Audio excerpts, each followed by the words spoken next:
오늘 본문 말씀 2절을 보시면요, 엿새후라는 단어가 구체적으로 소개됩니다. 여러분, 엿새후에 있었던 사건 혹시 기억하십니까? 예수님과 제자들이 가이사랴 빌립보로 향해 나아가실 때 사람들이 나를 누구라 하느냐, 그렇다면 너희는 나를 누구라 하느냐라는 사건이 기록되어져 있는 말씀이 바로 엿새전에 있었던 사건이에요. 이 질문이 저와 여러분들에게 과연 어떤 상관이 있었는지 2주 동안 살펴보았고요. 그 사건이 있은 후에 6일이 지난 후 바로 오늘 저와 여러분들이 읽은 사건이 소개되어지고 있습니다. 예수님께서는 따로 제자 3명을 부르시죠. 베드로와 요한, 야고보. 예수님은 이 3명의 제자들과 함께 따로 높은 산으로 올라가세요. 그랬더니 글쎄 어떤 일이 일어납니까? 3절 여러분들이 큰 목소리 한번 읽어주시겠어요? 시작! 광채가 나며 세상에서 빨래하는 자가 그렇게 희게 할 수 없을 만큼 희어졌더라. 여러분, 왜 굳이 빨래 이야기를 했는지는 잘 모르겠는데요. 그러나 이 표현은요, 마가의 입장에서 보면은 예수님께서 얼마나 영광스럽게 변화되었는지를 그의 언어로 표현하고 있다는 거예요. 그래서 저는 이 말씀을 계속 읽어봐도 이 빨래라는 단어 때문에 걸려가지고요, 이게 무슨 말을 의미하는지 잘 와닿지가 않더라고요. 그래서 마태복음 17장 2절을 보니까 이게 병행구절이에요. 여기에 이런 표현이 있더라고요. 그들 앞에서 변형되사 그 얼굴이 해같이 빛나며 빛과 같이 희어졌더라. 이 말씀은 좀 상상이 가지 않습니까, 여러분? 우리는요, 눈으로 직접 태양을 볼 수 없어요. 왜 그렇습니까? 너무 밝기 때문에. 너무 밝기 때문에 직접 눈으로 볼 수 없습니다. 그러니까 예수님의 이 모습이요, 너무 아름답고 눈이 부셔가지고 감히 쳐다볼 수 없을 정도로 영광스러운 모습으로 변했다는 거예요. 여러분, 우리는요, 이 영광이라는 단어를 많이 듣고 많이 쓰기도 합니다. 여러분들은 이 영광이라는 단어를 어떻게 받고 어떻게 이해하고 계십니까? 부끄러운 고백이지만 저도 이 영광이라는 단어의 의미를 대충은 알겠는데 명확하게 잡히지 않더라고요. 그래서 먼저 제가 인터넷 사전, 한글 사전을 한번 찾아봤더니요, 영광에 대해서 이렇게 정의하고 있었습니다. 잘 들어보십시오. 첫 번째는요, 빛나고 아름다운 영예. 그리고 두 번째로 정의한 것이 전라남도 북서부 해안에 있는 군, 영광 불변을 말하는 거겠죠. 그리고 세 번째가 신령스러운 빛. 이렇게 정의하고 있더라고요. 두 번째 정의는 뭐 한국의 지명 이름이니까 빼고요. 첫 번째, 세 번째 정의를 종합해보면 빛나고 아름다운 영예, 신령스러움이 있는 빛을 의미한다는 거죠. 그럼 그래도 이게 영광이라는 단어의 의미인데 여러분 이해되세요? 얼마 전에 제가 어느 집회 영상을 보니까요, 하나님의 임재, 영광 어쩌고저쩌고 선언하면서 집회 장소 위에서 큰 서치라이트와 함께 수천 마리의 비둘기가 한꺼번에 쏟아져 나오더라고요. 그러는데 그 집회에 보였던 수많은 사람들이 거품 물고 쓰러진 걸 봤습니다. 여러분, 그게 하나님의 영광입니까? 하나님의 임재예요? 그게 하나님의 아름다운 영예는 아니겠죠. 그게 신령스러운 빛은 아닐 겁니다. 저는요, 이 영광이라는 단어를 가지고 묵상을 하다가 출애굽기 33장 말씀이 문득 떠올랐어요. 제가 출애굽기 33장 18절 말씀 한번 읽어보겠습니다. 모세가 이르되 원하건대 주의 영광을 내게 보이소서. 여러분, 이 강구에 여러분도 다 아시는 것처럼 하나님께서는 모세에게 하나님의 영광을 보여주십니다. 19절 초반절에 보니까 이렇게 쓰여져 있습니다. 여호와께서 모세에게 이르시되 내가 내 모든 선한 것을 내 앞으로 지나가게 하고 내 앞에 여호와의 이름을 선포하리라. 여러분, 하나님께서 모세에게 영광을 보여주시겠다고 말씀하시면서 보여주신 것이 무엇입니까? 바로 하나님의 선하심. 그것도 일부분이 아니라 하나님의 모든 선하심. 즉 하나님께서 갖고 계신 모든 성품을 모세에게 보여주신 거예요. 또 하나님의 이름을 선포했다고 말씀하세요. 당시 히브리인에게 있어서 이 이름이라는 단어는요, 사람의 인격 자체를 의미합니다. 그러니까 하나님께서는 자기 자신의 인격을 모세에게 보여주신 거예요. 하나님의 실제를 모세에게 보여주신 것입니다.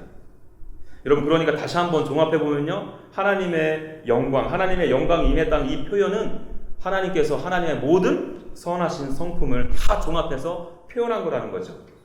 하나님의 모든 선하심을 가지고 그 하나님의 그 인격이 하나님께서 나에게 찾아오신 것입니다. 그분의 인격과 나의 인격이 만나서 깊은 교제가 일어나는 것입니다. 여러분, 그런 의미에서 오늘 본문에 나오는 이 예수님께서 영광스러운 모습으로 변했다는 것은요, 하나님의 영광이 예수님께 임했다는 의미겠죠. 인격이신 하나님과 인격이신 예수님께서 깊이 교제하셨음을 우리가 알 수 있습니다. 사실 여러분, 예수님께서는요, 하나님의 영광으로 이미 충만하신 분이세요. 요한복음 1장 14절에 말씀이 육신이 되어 우리 가운데 거하심에 우리가 그의 영광을 보니 아버지의 독생자의 영광이요 은혜와 진리가 충만하더라. 히브리서 1장 3절 이는 하나님의 영광의 방체시요 그 본체의 형상이시라. 예수님은요, 하나님의 영광의 방체이시고 하나님의 본체이십니다. 그럼에도 여러분, 왜 예수님께서는 제자 3명을 데리고 이 모습을 제자들에게 보여주셨을까? 그리고 오늘 저와 여러분들에게 이 말씀을 왜 허락해 주실까요? 기도하라는 거죠. 하나님과 1:1의 관계에 집중하라는 의미입니다.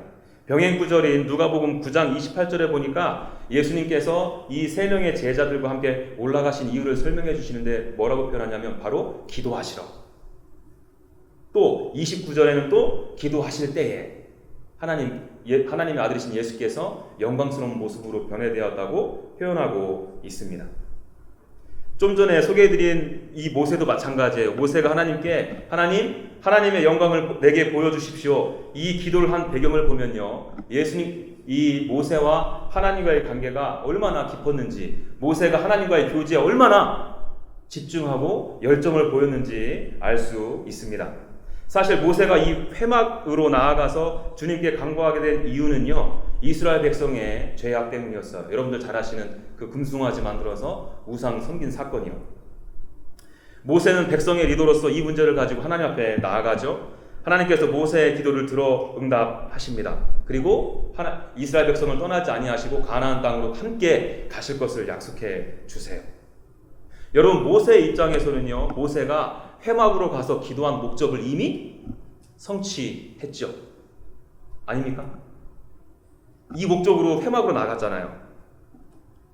그것도 자기 자신을 위한 것도 아니고 이스라엘 백성들을 위해서 기도했어요. 얼마나 대단합니까? 이만하면 됐어 하고 기도를 멈출 수 있었다는 거죠. 그럼에도 더 나아가서 하나님께 간구한 것이 뭐냐면요, 좀 전에 말씀드렸던 하나님의 영광을 내게 보여주십시오. 주님의 임재를 내가 경험하기를 원합니다. 주님의 모든 선하심을 내가 직접 눈으로 보고 만지고 체험하기를 원합니다. 하나님과 인격적으로 더욱더 깊이 교제하기를 원합니다. 이 기도로 연결되었다는 것입니다. 여러분, 마찬가지로 저와 여러분들이 하나님께서 원하시는 것은요, 바로 주님 앞에 나아가서 기도하라는 거예요. 주님과의 교제 가운데 주님의 모든 선하심을 맛보아 알라는 의미입니다. 인격이신 하나님과 소근소근, 우리 연인끼리 서로 사랑을 속삭이듯이 소근소근 그 하나님과 그렇게 깊이 개인적으로 교제하라는 의미예요. 이런 분들에게 무엇이 임한다고요? 바로 하나님의 영광. 여러분, 말 나온 김에 이런 관점에서 보면요, 저와 여러분들이 하나님께 영광 돌려드린다는 의미도 재해석할 수 있겠죠. 어떤 분들은 내가 성공해서 하나님께 영광을 돌려드린다, 내가 부자가 되어서 어렵게 사신 분들 섬김으로 영광을 돌려드린다라고 표현하실 수 있어요. 물론 이 고백도 틀린 고백은 아니라고 생각합니다. 근데 어쩌면요, 세상 가치관에 속고 있는 것인지도 몰라요. 어쩌면 여러분들의 영광을 구하면서 교묘히 하나님의 영광을 구한다고 포장하실 수도 있다는 것입니다. 여러분, 그게 아니고요, 정말 내가 하나님께 영광 돌려드린다는 의미는 주님과의 깊은 교제를 통해서 주님의 선하심과 자비하심이, 하나님의 인격이, 하나님의 형상이 내 삶 가운데 드러나는 것을 의미하는 것입니다. 성령님의 도우심으로, 인도하심으로 성령의 열매들이 내 삶 가운데 드러나는 것이 바로 하나님께 영광 돌려드리는 모습이라는 거예요. 여러분, 이것은 내가 가난하고 부자이고 내가 성공하고 실패하던 큰 집에 살던 작은 집에 살던 상관없어요. 내 육신이 건강하던 건강하지 못하던 하나님께 영광 돌려드리는 것과는 큰 상관이 없다는 것입니다.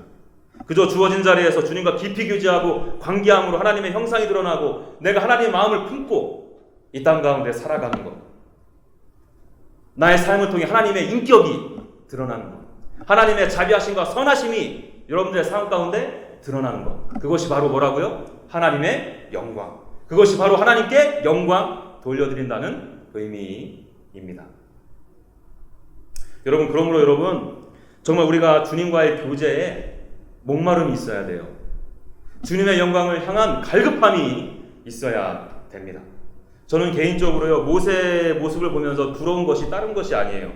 모세를 통해서 애굽 백성에게 10가지 재앙을 내린 것도 아니고요, 홍해가 갈라지는 역사를 통해 갈라지는 역사를 모세를 통해 이루어진 것도 저는 하나도 안 부럽습니다. 제가 제일 부러운 것이 있는 게 뭐냐면 모세가 회막으로 나아가서 하나님과 깊이 대화한 것. 성경에서 어떻게 표현합니까? 마치 친구와 같이. 여러분, 얼마나 모세와 하나님과의 관계가 친밀하면 친구와 같이 얘기하는 것이라고 표현했을까요?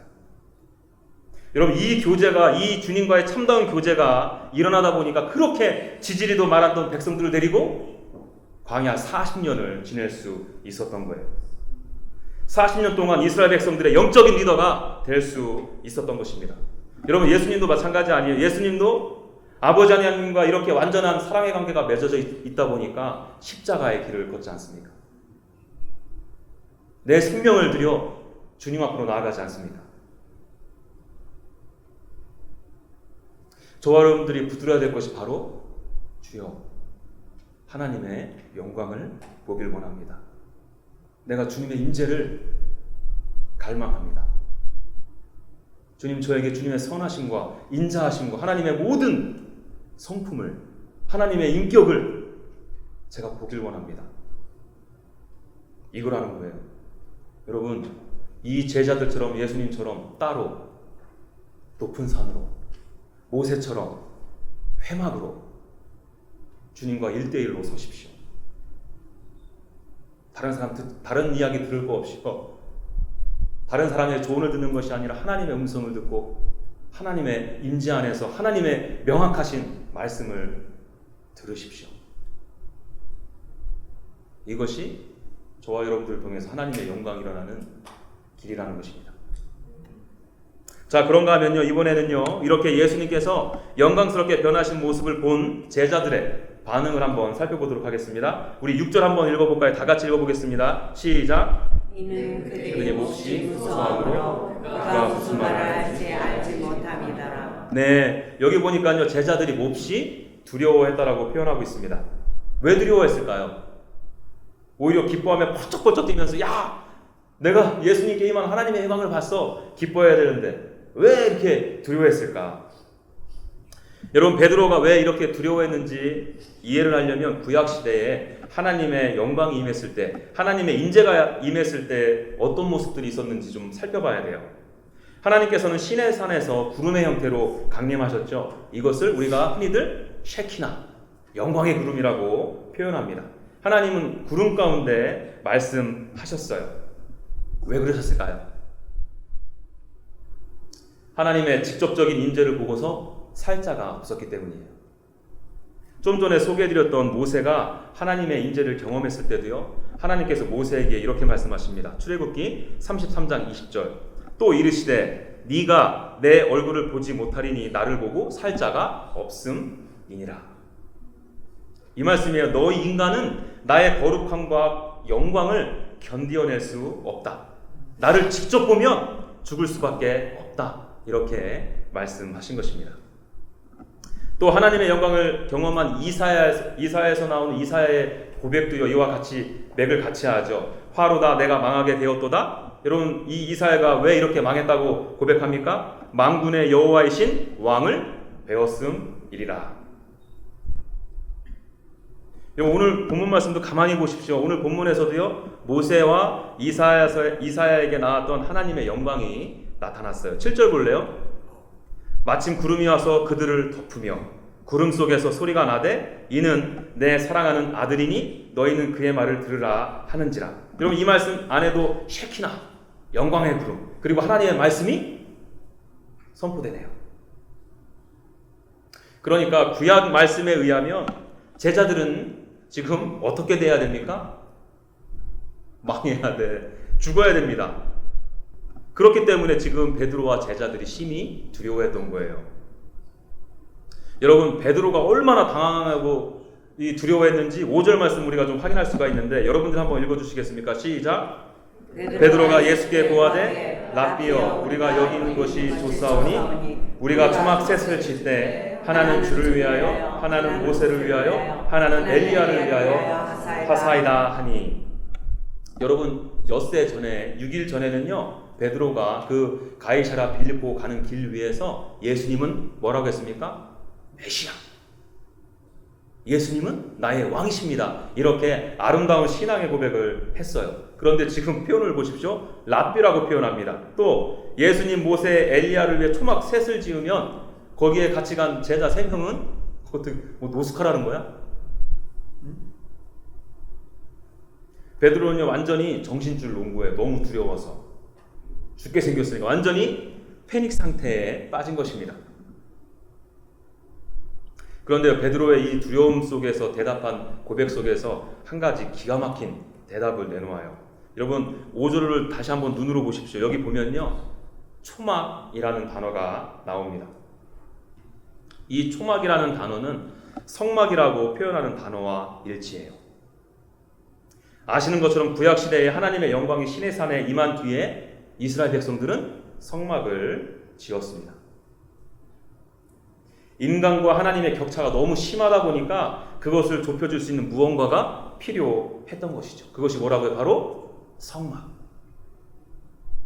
대제사장이 성막 안에서 하나님과 인간 사이의 중재자 역할을 했죠. 희생제물을 드리고 의식을 행함으로써 희생제물을 드림으로써 중재 역할을 감당했어요. 그러니까 베드로는요 지금 이 두려운 순간에 예수님, 우리는 초막이 필요해요. 예수님, 우리는 성막이 필요합니다. 우리는 대제사장이 필요해요. 우리는 희생제물이 필요해요. 지금 이렇게 고백하고 있는 거예요. 여러분, 이 초막은 결국 누구를 의미하는 걸까요? 대충 어떻게 좀 찍어드려도 좀 보세요. 응? 대제사장은 과연 누구를 의미할까요? 희생제물은요 과연 누구를 의미할까요? 바로 예수 그리스도. 여러분, 베드로의 이 고백이 끝나자마자 영광의 구름이 나타나고요 모세와 엘리야 그리고 예수님을 덮어요. 하나님의 음성이 들립니다. 내 사랑하는 아들이니 너희는 그의 말을 들으라. 그리고 나서 모세와 엘리야는 온데간데 없이 사라지고 그곳에 예수님과 제자들만 남는다는 거예요. 여러분, 모세와 엘리야는요 그때 당시 유대인들에게 있어 신과 같은 존재였습니다. 가장 영향력이 컸던 사람들이었어요. 그런데 그들은 온데간데 없이 연기처럼 사라지고 그곳에 예수 그리스도만 남았다는 거예요. 무슨 말입니까? 이 세상에 어떤 인간도 하나님과 인간의 격차를 좁힐 수 있는 사람이 없다는 거예요. 인간이 만든 종교, 시스템, 도덕주의로 세상의 그 어떤 것도 하나님의 영광 앞에 나아갈 수 있는 것이 없다는 것입니다. 오로지 예수님만, 초막, 성막만이 가능하다는 거예요. 오로지 예수님만이 진정한 대제사장이 되실 수 있다는 것입니다. 예수 그리스도만이 온전한 희생제물이 될 수 있다는 거예요. 인간이 하나님의 영광에 이를 수 있는 유일한 길은 예수 그리스도 한 분밖에 없다는 것을 지금 보여주고 있는 것입니다. 시편 24편 기자의 고백을 들어보십시오. 3절이요. 여호와의 산에 오를 자가 누구며 그의 거룩한 곳에 설 자가 누구인가.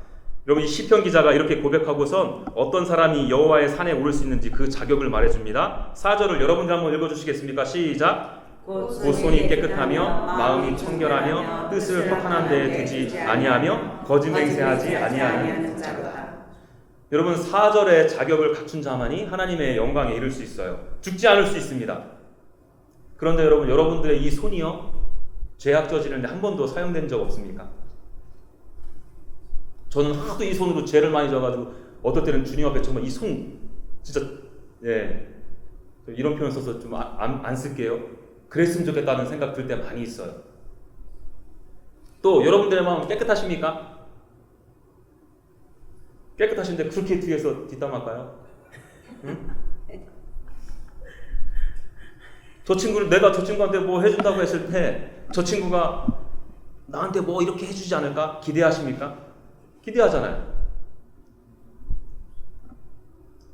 허탄한 곳에 마음을 두신 적 없으세요? 없으셔서 그렇게 그냥 이 세상에 썩어질 것을 여러분들의 마음이 빼앗겨 계십니까 지금?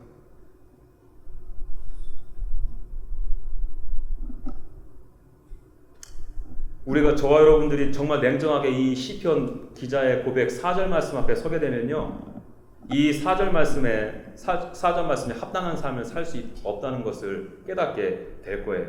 이 4절 말씀에서 나의 삶이, 내 생각이 훨씬 벗어나 있음을 보게 될 것입니다.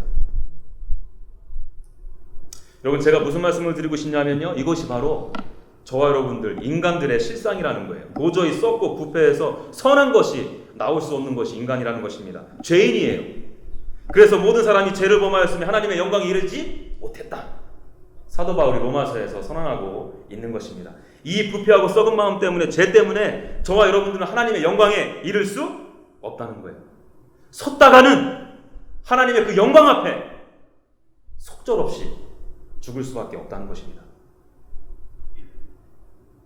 그래서 저와 여러분들에게 필요한 분이 누구라고요? 바로 예수 그리스도. 예수 그리스도의 보혈이 나를 덮을 때 내가 비로소 의로워지는 것입니다. 그렇기 때문에 그 완전하신 인간이시면서 신이셨던 예수님께서 골고다 언덕을 오르셔야 했으며 십자가를 지셔야 했으며 죽으셔야 하셨다는 거예요. 십자가에서 죽으시고 부활하셔야 그 피로 말미암아 저와 여러분들이 죄 사함을 받을 수 있기 때문에, 그제서야 비로소 깨끗한 손으로 하나님께서 계신 그 거룩한 산에 갈 수 있으니까요. 여러분, 오늘 본문의 12절에서 13절 말씀도 지금 그 말씀하고 있어요. 이르시되 엘리야가 과연 먼저 와서 모든 것을 회복하거니와 어찌 인자에 대하여 기록하기를 많은 고난을 받고 멸시를 당하리라 하였느냐. 그러나 내가 너에게 이르노니 엘리야가 왔으되 기록된 바와 같이 사람들이 함부로 대우하였느니라 하시니라. 이게 무슨 말이냐면요, 여기서 말하는 엘리야는 바로 이 세례 요한을 의미하거든요. 세례 요한이 주의 오실 길을 예비하지 않습니까? 아시는 것처럼 세례 요한은요, 그 당시에 왕으로부터 참수를 어처구니 없이 참수를 당해 죽게 됩니다. 마찬가지로 예수님께서는 많은 고난을 받고 멸시를 당하실 것을 지금 말씀해 주시고 있는 거예요. 예수님께서 이 땅 가운데 죽으실 것을 말씀하고 있는 것입니다.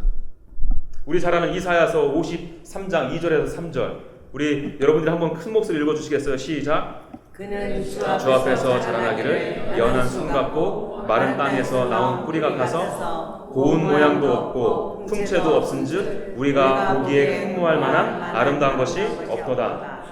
그는 멸시를 받아 사람들에게 버림받았으며 간고를 많이 겪었으며 질고를 아는 자라. 마치 사람들이 그에게서 얼굴을 가리는 것 같이 멸시를 당하였고 우리도 그를 귀히 여기지 아니하였도다. 여러분, 예수님께서 이렇게 고통과 고초를 당하신 이유가 무엇입니까? 4절에서 6절. 그는 실로 우리의 질고를 지고 우리의 슬픔을 당하였거늘 우리는 생각하기를 그는 징벌을 받아 하나님께 맞으며 고난을 당한다 하였도다. 그가 찔림은 우리의 허물 때문이요 그가 상함은 우리의 죄악 때문이라. 그가 징계를 받음으로 우리는 화평을 누리고 그가 채찍에 맞음으로 우리는 나음을 받았도다. 우리는 다 양 같아서 그릇 행하여 각기 제 길로 갔거늘 여호와께서는 우리의 모든 죄악을 그에게 담당시키셨도다. 그 이유가 뭐라고요? 저와 여러분들의 죄 때문에. 그 죄는 하나님의 영광에 이르지 못하게 해요. 그뿐만 아니라 그 모습 그대로 주님 앞에 서게 되면 그 하나님의 거룩하심 앞에, 영광 앞에 목숨을 부지할 수 없기 때문입니다. 여러분, 몇 주 동안 하나님께서, 예수님께서 지금은 저와 여러분들에게 계속해서 말씀해 주시고 계세요. 나는 왕이다. 그러나 나는 십자가를 져야 한다. 그리고 부활할 것이다. 그래야 너희들이 살아. 그래야 하나님의 영광 가운데 너희들이 나아갈 수 있다. 그래야 하나님과의 관계가 회복되어지고 하나님의 영광을 비로소 보게 될 것이다.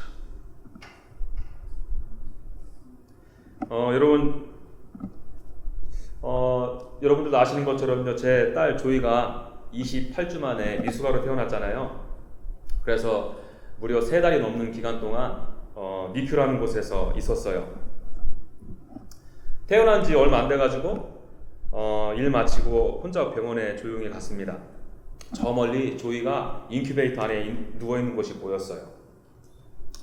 28주 만에 태어났으니까요, 간호사 두 손을 이렇게 합쳐도 저희 조이가 다 덮일 정도로 뼈만 항상이 남고요.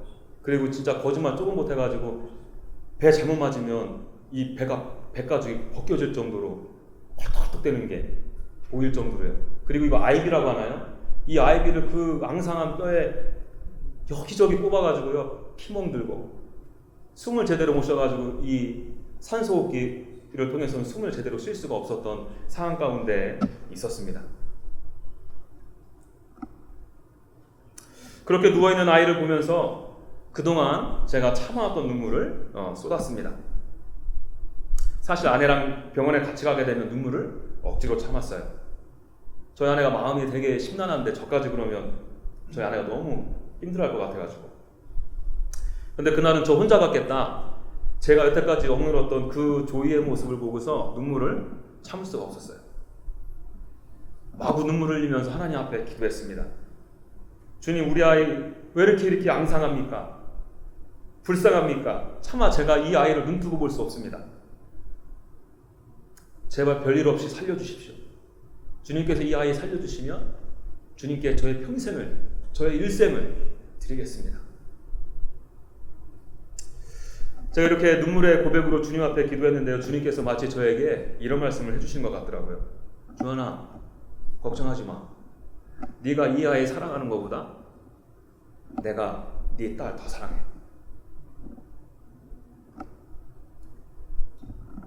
네 딸이 이렇게 앙상하게 마른 뼈처럼 산소호흡기에 의지한 채 숨 헐떡거리며 누워있는 모습이 너무 안쓰럽지?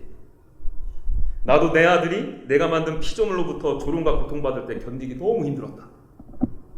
나도 내 아들 예수가 십자가 위에서 팔목과 발목에 못 박힐 때 내 가슴은 찢어졌다. 너무 고통스러워서 숨을 헐떡거릴 때 그 모습을 보면서 나는 어떤 것도 할 수 없었다. 왜? 너를 위해서.